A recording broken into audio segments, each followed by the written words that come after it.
Hello everyone, welcome to the first cooking video in our presentation on Kimberley and Griqualand West. Hey, I'm making the Afrikaans dessert milk tart because before the British annexation of West Griqualand in the late 1860s, the main European settlers were of Dutch descent. Also, it tastes good. Before European settlement in the area, Griqualand West was inhabited by the pastoralist Khoikhoi and hunter-gatherer San peoples, who were later joined by the agriculturalists Swana. However, in the early 1800s, thousands of mixed-race South Africans of largely Dutch and Khoi descent moved north of the Cape Colony, presumably to escape discrimination, and so settled in the area.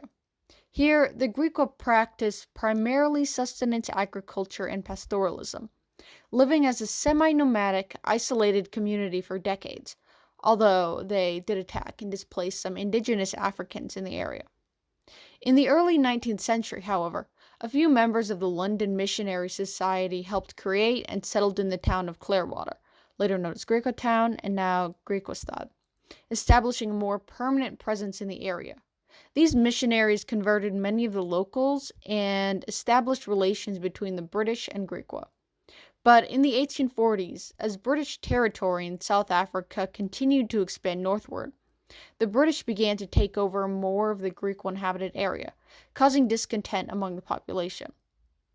However, in the early 1860s, most of the Griqua ended up migrating east due to the increasing encroachment of the Boers and ecological decay, particularly drought.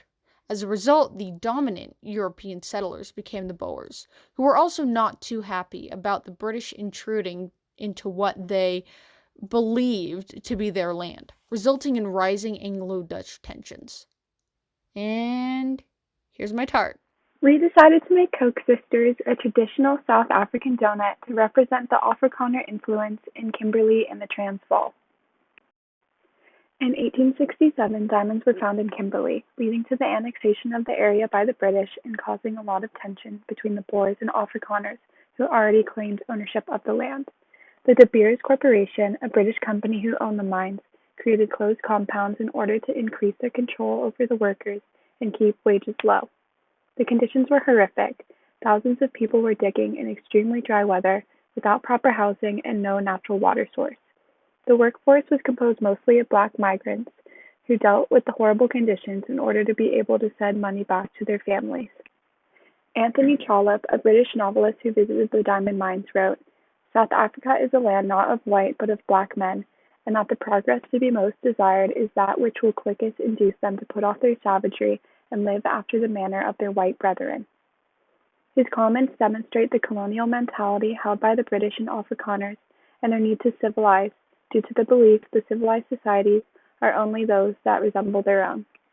Like the braiding of the Coke Sisters, the impacts of imperialism brought about by the British and Afrikaners are deeply interwoven within the fabric of South African society. The dish I made is called bobotie and is a popular South African dish blending both Eastern and Western influences.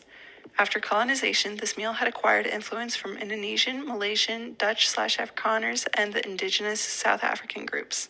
Even today, the effects of colonization can not only be seen in South African cuisine, but can also be starkly seen in the land. It can take over 1 billion years for a diamond to form, but due to one man's greed, the beauty and the bounty of the earth is exploited and can be gone in a day, much similar to how entire built communities and cultures can be devastated by the same colonization. History and land both suffer the same erasure and are left with the task of having to adapt and form new identities and ecosystems in order to survive the systemic exclusion. Racial exclusion, missions, and overall colonization changed people's food, land, and livelihoods, violating and ultimately changing the basic intimate details of what makes a person who they are.